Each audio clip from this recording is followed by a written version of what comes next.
Good morning dear friends. ఈరోజు మనం disco రవ్వ ఉప్మా ఎలా చేయాలో చూద్దామండి. దానికి కావాల్సిన ఇంగ్రీడియంట్స్ కరివేపాకు, శనగపప్పు, తాలింపు గింజలు, అలాగే ఆనియన్, మిర్చి. నెక్స్ట్ వచ్చేసి ఇది మునగాకండి. మునగాకిని మనము కరివేపాకులాగా తాలింపులో వేసుకుంటే చాలా టేస్టీగా ఉంటుందండి. అలాగే డిస్కో రవ్వ. ముందుగా స్టవ్ వెలిగించుకొని కొంచెం ఆయిల్ పోసుకుందామండి. ముందుగా దీంట్లో తాలింపు గింజలు, అలాగే కొంచెం శనగపప్పు,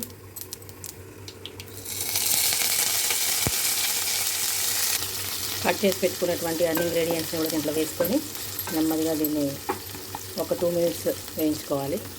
ఇది కాసేపు మగ్గిన తర్వాత కొంచెం అల్లం వెల్లుల్లి పేస్ట్ వేసుకోవాలండి. ఇది మగ్గిన తర్వాత మనం ఎంతైతే రవ్వ తీసుకుంటున్నామో అంతకు డబల్ వాటర్ తీసుకోవాలండి. ఎందుకంటే మొక్కజొన్న రవ్వ కాబట్టి ఇది ఉడకడానికి మనకి ఎక్కువ వాటర్ అవసరం అవుతుంది. అలాగే రుచికి సరిపడా సాల్ట్ వేసుకొని అది మరిగేంత వరకు వెయిట్ చేయాలి. ఇలా బాయిల్ అవుతూ ఉన్నప్పుడు రవ్వను పోసేసుకోవాలండి.